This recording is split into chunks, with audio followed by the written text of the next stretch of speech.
Men, what is love? I used to work with a lot of couples from places like India and Pakistan where arranged marriages were the norm. They seemed like some of the happiest, most functional marriages I'd ever seen. After about a decade of that pattern, I started asking them if they thought that might be true, and if so, why? The answer I got over and over again was, to us, love is a decision rather than a feeling. It would make a conscious decision to foster, create, and tend love rather than hope to fall into it with the right person. And eventually, those decisions and actions led to the feelings. I really took that to heart, and it has changed my life. I make mindful decisions every day to be loving toward my husband, and I ask for the same in return. You could say that it's our contract, and those decisions, stacked up, lead to me naturally fall in love over and over again. And they help when the feelings of love seem diminished because of some tiff or stress. Right now, my husband's work is unbelievably short-staffed. He's a psychiatrist, so he's known working crazy hours. His mindset has helped me tremendously during this stressful time. It's hard to feel neglected or resentful when he's making sure every day to do something loving, even when he's barely got any energy left, and on my end, it really helps me not get into resentment about the extra work I have to do for our household, because those extra little things are made much more pleasant if done in the mindset of a loving act rather than an obligation. A love contract. That's a power move if I've ever seen one. Story 2. Let me see if I can explain this. I wake up every day and the first thing I do is check my phone to see if she's texted me. My heart fills up when she does and gets so sad when she doesn't. But even when she doesn't text at first, I usually get some variation of, "Good morning, handsome. I hope you have a great day." Eventually, it's like a 40% boost to my happiness each day. There's a pep in my step, if you will. I'm constantly thinking of ways to make her laugh or make her happy. I look at her and think, I don't know what I did to get this woman, but I damn sure don't want to lose her. She frustrates the absolute crap out of me sometimes, and at the end of every day, I have zero doubt. She's the woman I want to live this life with. I don't even like the other women's pictures on social media anymore. It's like I've become blind to other beautiful women. Yeah, you're attractive, but I don't want you. I want her. I don't desire you. I desire her. She makes me better. She's my cheerleader. She's everything I've ever wanted in a woman. Sexy, intelligent, intimidating, driven, kind, crazy, cool. I've been in so many absolute crappy relationships. I used to think, yeah, I've dated some good girls. I was so wrong. I thought I had good girlfriends because they were my only comparison. But then I found her and it's like, holy crap, I've dated some trash. She randomly scratches my head and back and I purr like a walrus. She buys me random gifts. I could ramble for hours about how amazing she is. I hate that she owns my heart because she could damage it so easily. It's fragile in her hands, but she treats it like it's surrounded by pillows. So to me, that is love. I love her. Story 3. Love is sacrifice, and the willingness, the eagerness to do so. I've thought that I've loved people many times, but when I'm honest with myself, I know that I've only ever loved one person. It wasn't my mom, kid sibling, or favorite dog. The only person I've ever loved was my ex-fiancé. There was nothing she could ask of me that I wouldn't do. Every single thing I did, from how early I planned on waking up to how late I would stay up and everything that happened in between. I woke up early every weekday to make us the food for breakfast and pack us lunch. She usually wouldn't eat breakfast, but liked waking up to the smell of it. I would wake her up gently with coffee in hand, exactly how she liked it. Almost entirely creamier and flavorings, barely any actual coffee. Every time she showered or took a bath, I would throw some towels in her bathrobe in the dryer and would go about wherever I was doing until I either heard the water turn off for a shower or got a text, "I'm ready for a bath," and would bring her the towels while keeping the robe going in the dryer. I would help dry her off, and while she put her hair up, I'd go grab the toasty warm robe and would go back to whatever I was doing. I would rub her stinky feet every time she placed them on my lap or under my bed when they were frozen, one at a time to ensure my back stayed maximum chilled. We made love almost every day. Usually more than once a day until she got pregnant and I started working all the time to afford the medical bills and a wedding cash. I lived debt free, so it was either work to save and pay cash or don't do it. My heart would flutter every time I saw her. Whether it was the morning gremlin or the dolled up date night version of her, I've seen her crying in the toilet, taking a nasty crap when she asked me to come in and hold her, and I did without complaint and only a couple gags. Meeting her made me a better person, a better partner than I'd ever been before, and I was grateful for it. Love is seeing someone at their best and their worst and not wavering in your affection. Love is wanting to be your best self and helping them be their best self. Love is supporting their good decisions, reinforcing their good decisions, and not rewarding or engaging in their bad ones. Love is hard, and love hurts forever when it ends. She terminated our baby because she was mad at me for working so much to be able to afford the baby and a wedding. I love that baby too, and leaving her was the hardest decision I've ever made.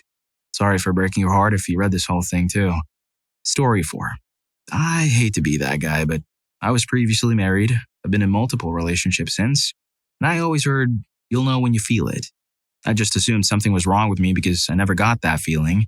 I had a rough childhood, so I didn't feel it with any family member. I didn't feel it with my ex-wife. I didn't feel it before her or after her, until my fiance. Let me tell you, that old saying may be silly and seem like a scapegoat, but it's true. Getting a simple text from her at work will bring a big dumb smile to my face. Seeing her interact with kids gives me flashes of my future. What's more, me, a person whose family means nothing to myself, I carried that into my previous relationships and never felt connected to their families. With her family, I feel so at home and I genuinely enjoy spending time with them. Story 5. I honestly think it's more like a business. Like any relationship you might have with anybody, for me it's like a contract where you acknowledge the will to try and make the other person happy, in exchange for the same thing. Even with somebody who's just a friend, would you keep being a friend with somebody when you feel they don't try to at least give you a good time when you guys are together?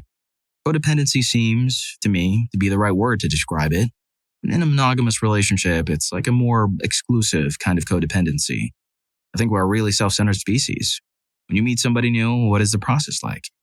Firstly, when you meet a person and start talking to each other, it's probably because the one starting the conversation has something to gain from it, something they need, or simply wanting to find a potential partner. And then, the time with the other person isn't that good. I'll leave it at that. Same situation, but the person is quite attractive, so you have a few dates, which might not go anywhere, but still gets you to the person who makes you feel you're somewhat high in social hierarchy due to them being attractive. The moment with them is enjoyable, and you do what you can to keep it going. Not because the person has some kind of sparkle in their aura, but simply because you want to feel entertained. I don't know. The moment is enjoyable and they are attractive. We all know how we'd like this to end. It's like investing in stock. We try to buy or keep what, at a first glance, makes us feel like something likely to give us something good in the future. We want to feel happy, desired, financially stable, etc., etc. The list goes on. How frequently do you find yourself falling for a person you think is not pretty and clearly not able to get their life on the right track when they're single? We all have these kinds of needs. And I think we try to invest in somebody who can make it easier for us, not because they're perfect and our hearts pump only for them, but because we need all these things in the long run and prefer ignoring the weird-looking and boring person who invited us to a date and try to keep looking for a better investment. I think people might answer something like, well, my friend's wife is really good-looking and rich, but he's tired of her and wants to leave her because of stuff. Well, I bet that happens and the contrary as well, but I also think that people in these sorts of situations, especially when you have lots of things together, like kids and property, will only leave the person they're with either when in despair or if they feel like they can get something better, aka another person. After investing so much, why would you consider leaving a stable relationship or life if you thought you'd only be able to find something worse? Love, between friends, relatives, girlfriend, or boyfriend, really feels like a beautiful way of saying codependency. Well, I don't know if this answers anything. I'd never put this much thought into the matter, and honestly, thought it was quite interesting to think about, so please bear with me. Story 6. I've fallen in love for the first time. Just watching her smile made my day. Hearing her call my name was one of the best feelings ever. When she came over for the first time, my house felt like a home. I didn't know why, but I knew she was the one for me. I felt like time stopped when I held her in my arms and she stared into my eyes. I felt like I could do anything for her, and I felt invincible when she was with me. We both completed each other. I loved her to bits and could do anything for her, only if she saw me the same way as I see her. Now I'm trying to move on after things ended. All my joy disappeared when she left, but I feel my love was real. She made me better than I already was, and helped me be comfortable in my own skin. I just wish it weren't a lesson and our love was still intact. Time to dust off the breakup playlist and order some ice cream. Story 7. Everything. Familiar, romantic, or platonic. Every gesture and every word. I don't think it's something you can reduce to a unique concept. There's just too many ways of showing love. When my partner wakes up before I do, but doesn't wake me up so I can rest for a bit longer. When my mother buys me a candy bar. When my father does a silly little dance with me after eating. When a friend brings up something I mentioned time ago, something I even had forgotten, or sing songs with me while they're driving, even though they don't know the lyrics. My roommate saying something I cooked smells delicious, a stranger saying they like my style or clothes, someone telling me they love me or miss me, For me, saying I love them and I miss them. So many ways of showing affection and love. Story 8. To me, love is the thought of not wanting to be without that person for a minute. They're away from you, like when they're at work or have been gone for several hours. It's being worried you're going to lose your best friend someday to sickness or age. It's when you can't wait to come home to the person to be in their company. The feeling of safety and comfort you get when you embrace. It's when you're sleeping next to them that you started as they sleep thanking God they exist in your life. It's that feeling you get when you kiss or make love together. Love is an action. It's hard to describe. To some, love is a word they say to get in someone's pants. But true love is a feeling of being complete. Story 9. A choice. An action or state of being. Kindness and sacrifice. It's never a feeling. It just sells music. The feelings are affirmation, infatuation, and a desire for intimacy in all the many ways we long to connect. Love isn't a longing. It has no deficit that it directly causes. Though a deficit may be caused in its absence, it is given from one to another to provide a positive addition to the world, giving from one heart to mend and nurture another heart. It's used the world over as a justification for anything and everything that a person may wish to rationalize. For their own loss, they rely on love for what it isn't and are never fed or healed. They wander alone in crowded streets and wonder at the world's cruelty without knowing anything. Experts of water perishing from thirst for not recognizing it. Story 10. Love is coming home from work every day, regardless of how crappy a day it was, and grumpily taking the trash out that was left at the front door. Then walking into the bedroom only to find that you forgot to do laundry last night so you don't have your clothes for tomorrow. Seeing this, you grumble and accept losing a couple of hours sleep to finish that up. Luckily, your wife hears you grumbling and, without saying anything, picks up the hamper and goes to throw them in the wash. The feeling you get in that moment, you can't describe it because it would take more pages than exist. But it's love. Love is knowing that your wife just, with one action, made your entire crappy day vanish. Love is understanding that she never expects to have the favor returned, but actively hunting for opportunities anyway just to help her feel what you feel in that moment. The classic trash duty and laundry surprise. True love indeed. Story 11. Love for who? Your family? Unconditional and unwavering. My nephews have my undivided attention when they want it, and I'll happily buy them stuff when I agonize over treating myself. My sisters always have my ear to vent to or shoulder to cry on. Friends? Similar to family, really. Our friends are the family we get to choose. Best are the ones where you can pick up where you left off no matter the time between meetings and can always make you smile with an inside joke. Partner? In my limited experience, I realized we shared emotions. Her happiness made me happy and vice versa. Sometimes it's the little things. Remembering they like a certain snack, so buying that en route to their house. My youngest nephew insists on having a hot chocolate when I have my morning coffee and sits next to me. Big gestures are nice, but consistent little things seem to be better. Story 12. For me, the love I feel for my wife is like we're extensions of each other, like a team sailing a boat. We have independent roles and are individual, but both of our goals and needs flow in the same direction, if that makes sense. My wife's challenges become my own, even if they don't involve me and they aren't mine to resolve. I feel them because they affect our relationship. Because of that, I genuinely care about everything in our life because it is my life too. I only have one friend I would say that I love. That love is like a North Star. We're not always aware of it and sometimes even forget about it, but when we need it, it's there. And it's easy to find every time. Love for family, in my situation, feels a little like a souvenir from when I was young. Can't get rid of it because it means something and represents a great thing in my life, but if I don't look for it, I could easily forget it. Story 13. Aside from the absolutely funny jokes in this thread, for me, love is that feeling of excitement that can't be contained when around the ones you love. An amazing feeling of butterflies when you and your lover are cuddled up in bed under the covers. The dedication of staying with someone through the toughest times. I got extremely lucky with my fiancée. Epilepsy started when I was 24 and she quite literally saved my life. She came home from work and found me face down. Top it off, she almost went to the store on her way home, but came to see if I wanted to go with her. If she hadn't, I'd probably have passed away, the doctor said. Her and I are still together, and she has to hold down the finances because my epilepsy is kicking my back. Love is giving a cream to stop them from seizing. Love is recording the seizure for your doctor's medical records to help them identify your exact problem. Love is putting up with me. Story 14. When you wish, with all your being, that they're as happy and comfortable as they possibly can be, doing everything you can do to help them achieve that. It's supporting them in whatever they set their mind to. It's listening to them and letting them know that they can always come to you and you'll be on their side. Or gently help them see why you're not. It's understanding that every problem, every issue, every situation It's both of you against it, not you against them. Being able to communicate clearly and without fear of repercussions. It's giving yourself entirely to them, knowing that they have power to utterly shatter you, but trusting that they won't. It's also lighting up as soon as you get to see them. And even a text message notification from them puts you in a better mood. It's respecting their boundaries and having them respect yours. It's comfortable enough that you can have your own lives, circle of friends and hobbies and interests, while still sharing quality time with each other. It's not having to change a single thing of yourself, or wanting them to change a single thing of theirs, but accepting that people are meant to grow and change over time, and hope that you both grow in the same direction. And there's so much more to it than just that. The truth is that this is an ideal.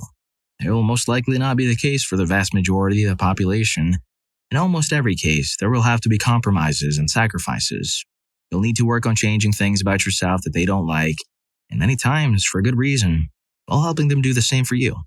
Relationships will usually require a lot of energy and effort to maintain, and that's okay. Story 15. Loving someone is accepting someone as they are. Not always agreeing with them, not enabling bad behavior, but still accepting that they are who they are. They're family. You love your parents even if they aren't perfect. You love your grandparents, even if they are still a bit prejudiced and you hate that. You love your brother even if you can't stand to be in the same room with him because he's such a schmuck. You love your ex-wife even if you can't be married to her because she cheated on you and left you. Love isn't something you can turn off. Being in love is finding someone attractive, physically and or emotionally. When you're in love, you put up with bad behavior or do foolish things because you want to be with that person. This attraction phase is supposed to last long enough to decide if you love them, but it waxes and wanes throughout a relationship. Divorce rates are around 50% now because people don't understand the difference and think being in love should be what marriage is, forever. That is like thinking you were depressed because you were not happy 24/7.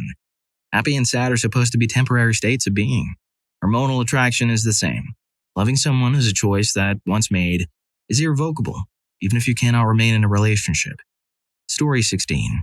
Love is a complex reaction, and I don't know if it's just me, but the older I get, the less interested I am in it. I love my family and I love my friends so much that I'll do anything for them, but relationship kind of love has always been something I can't seem to perfectly understand as much as I would want to. I was in my first relationship at the age of 23 and it was looking so beautiful until the repeated arguments. We took a break of almost 1 year and got back together and it didn't seem like much changed. I loved her as a person, but I just couldn't be what she wanted. And I didn't want to break her heart like I did the first time. We broke up finally a couple of weeks ago and she didn't take it well. Now I'm trying to be in a relationship with another girl I met when I took a year-long break from my first relationship. It's going well so far, but the construct of love seems so alien to me. I feel like I rushed getting with her to forget my ex. I'm a very open person and easily carefree and would help anybody, but I don't think that's the love people are talking about. If you're enjoying the video, don't forget to hit that subscribe and like button for more videos like this. Story 17. As I have aged, some specifics about how I would define love, and in what order, have changed. But the overall definition of being in the same team has been a constant theme. My wife and I got married when we were 19 or 20. In those early years, love was more about desire. If I'm being honest with myself, we both cared for each other deeply and wanted each other to be happy and healthy in life, but it was the primary driver for me, at least. In my late 20s and early 30s, love was primarily defined by raising our family. The sacrifices made for each other to ensure our family life was good was the major theme.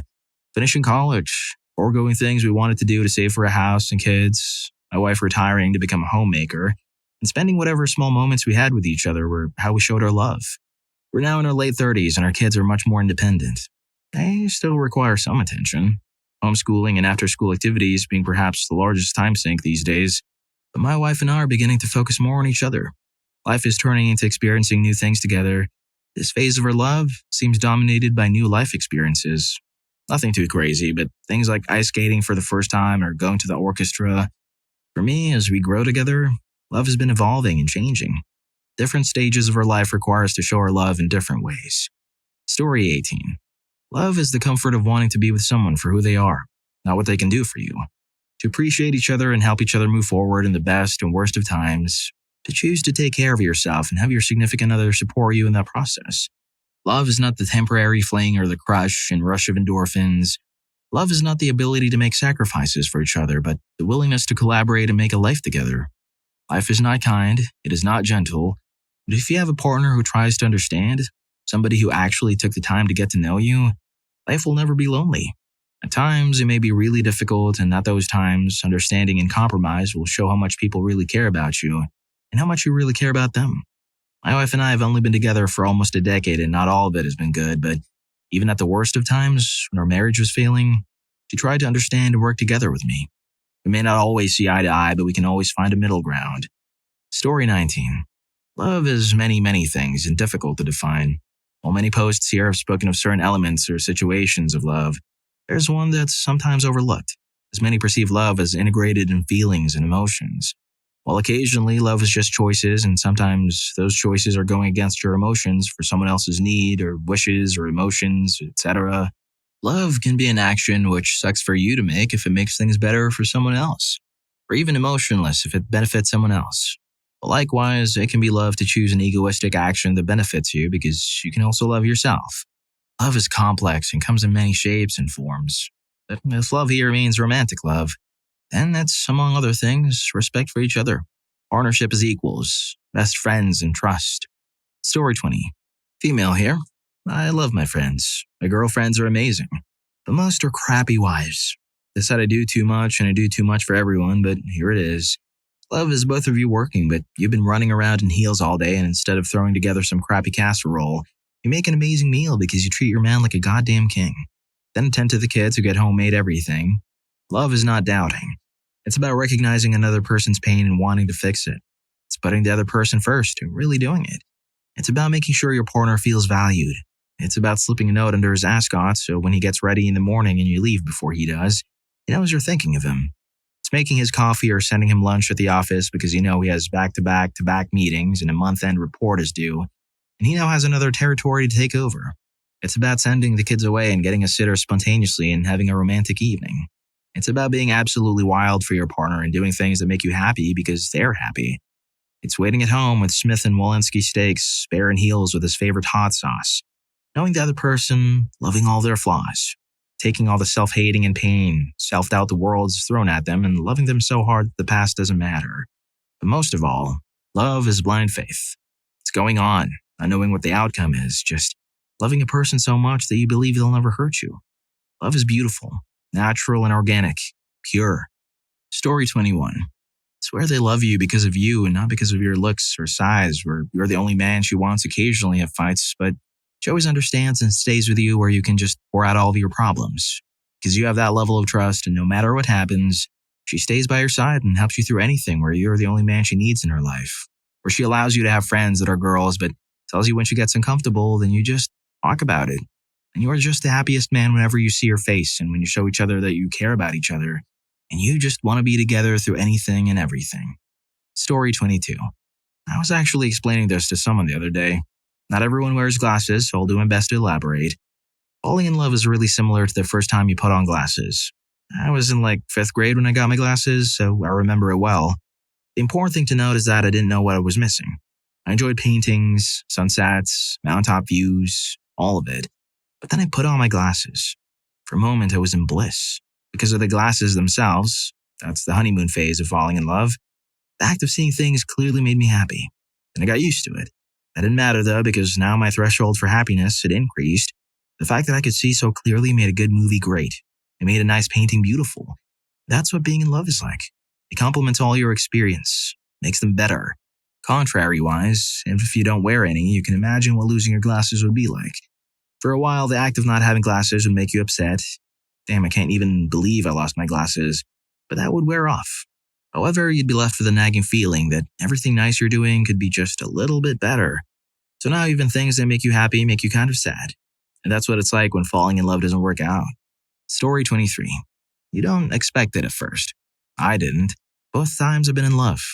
The first one is clean and pure. It's just happy. Then the second time you're timid. You're afraid of getting hurt. You're committing too early to this person. One day you just realize it. You love them. Seeing their face and hearing their voice.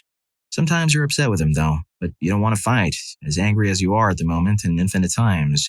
Yes, you get tired of things, little problems, just random stuff, but you let it go because you have the person you love. Falling in love is sweet. Bitter sweet though. There's a myth, a Greek one. Humans used to have 4 arms, 4 legs, 2 heads, and 2 hearts. Zeus was worried that the humans would become too powerful, so he cut them in half. So you spend the rest of your life looking for your other half, literally. And you feel whole once you find them. Falling in love is beautiful and painful, invigorating and intoxicating. You can't get enough of it, but you're worried about getting too much. Story 24. I've never understood why people keep telling me to open myself up to love. I've been there. I've been so gloriously in love, it felt like I was floating. I've been so passionately in love, it felt like dancing all the time. I've been so desperately in love, he permeated every single thought I would have. I've been so foolishly in love, I gave him myself without knowing if he was giving anything back. I've been so resiliently in love. I waited longer than I should have for him, heartbreak after heartbreak, all because it was supposed to be worth it. Because someday I could tell the tale of my epic storybook romance and ride off into the sunset with my curly-haired prince. Well, that didn't happen. I don't know whether the people who tell me this are stronger than I am or haven't actually been in love. It wasn't worth it. To devote a part of yourself to someone else, even the tiniest part, it's not worth it. Nevertheless, even the strongest resolve can be broken with the right hammer. That's what happened. I met the sweetest, most amazing guy who chipped away at my walls till I couldn't help but fall in love again. But obviously, this time was different. There was none of the glorious, passionate, desperate, foolish, resilient love from the first time around. It wasn't that it was boring or that I was less in love or anything like that. I had scars that refused to heal and a few years' worth of maturity this time. This was a more comfortable love, where the love itself keeps you so warm it doesn't matter how far away you are from each other, where the love feels so old you consider spending your life together without meeting, where love takes care of you and so you let yourself get attached to the one you love, the one who says he loves you back. You carry pain and hurt, so you make mistakes in this love, many, many mistakes. You keep coming back to each other. God knows why. You try to ignore the voices in your head telling you you're not good enough. You let the warmth spread through your heart and your body, asking your brain's feeble protest, so don't let yourself go this time, because this time, he promised he won't hurt you. This time he said he loves you too. This time they'll be right. This time it'll be worth it. Then you figure out you're not what he wants. Again, and you're lost. Story 25. Falling in love is an odd feeling. Considering my few relationships, I can honestly say I truly only fell in love once. Truly in love head over heels. But how do I describe it? Well, considering the relationship never worked out, it's quite an odd feeling. Even to this day, more than a year after the only few weeks that I truly had with this girl that had a chance, I still feel love towards her. To plainly describe it, it completely blows your mind away. It's such a feeling that can't be described. I fell in love with a girl that I could never have. So perhaps the very beginning feeling of love was prolonged. In my opinion, true love doesn't have borders, so it doesn't go away. She's still a very touchy subject, and I swear every time I think about her, my eyes tear up and I have this burning sensation in my heart. It kind of just stops beating for a bit while I remember her. But it comes back. Always comes back. As I sit here now, beating myself up for the mistakes that I made, trying to explain the feeling I get whenever I think about her, tears flow from my eyes and my heart is burning up. Feels like it's on fire. Your world stops. Don't know what to do. Any action in the hopes of success, even with the smallest chances, become your number one priority. Your mind no longer works. It becomes more automatic, willing and ready to do absolutely anything for her. But how do I know that it's love and not desire that so many mistake for love? Well, because I want nothing else from her but to just sit there, look into her gorgeous blue eyes and listen to her beautiful voice as she talks about the most random thing of all. I don't crave her intimately. I sometimes want to just kiss her, but there's no desire otherwise. I'm gonna go cry now. Story 26. Falling in love is like this. First, you want to be with them every day because they're just so awesome. You want to be surrounded by their presence. Then you start to notice little things about them. Maybe she pulls at her hair or he picks at his nails when he's bored. Those things start to eat at you. You don't know why, but they start scraping at your soul and you just have to leave every time they start doing it. But you stay and make excuses for you leaving because they're still awesome. Just that one thing is awful.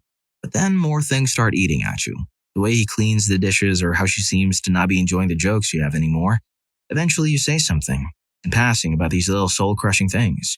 This turns into a fight and yelling and screaming. Eventually you don't know what you're fighting about and you're doing it just to release tension. Then you have make-up intimacy, but it isn't enough. And you know it's not right, but you go to bed angry because you like the feeling. Somehow this becomes something that happens weekly. You fight, have intimacy, you go to bed angry, and in the morning everything is okay. But it's not. The fights now last longer. There isn't any more intimacy and you just want to be out of the house, so you go out. Maybe you flirt with some attractive person. You get those butterflies again and you remember all the good times you had with your significant other in the beginning.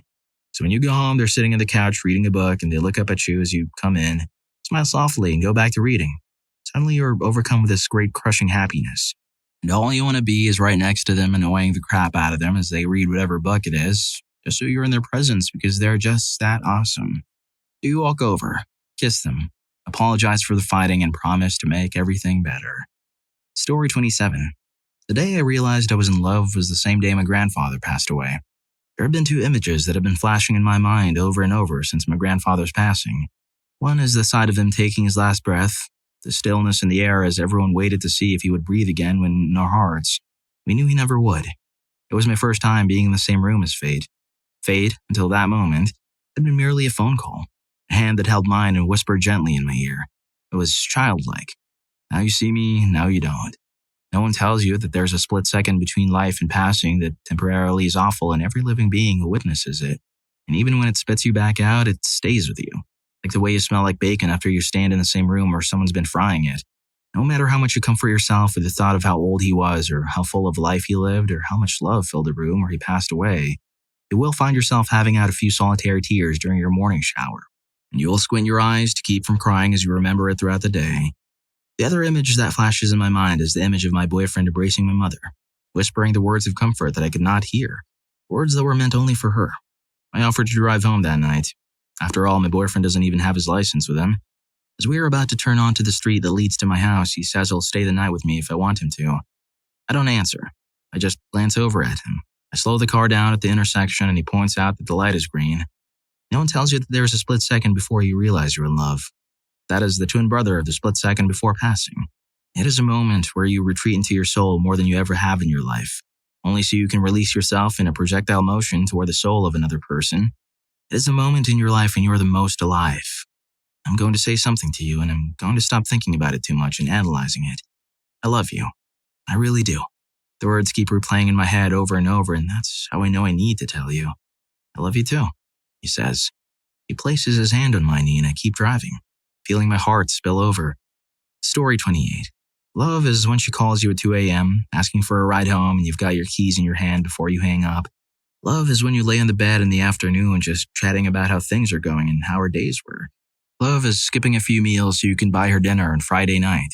Love is when you mess up so terribly bad in your life, you feel that the walls are coming down, but she's there to hold them apart and tell you it'll all work out.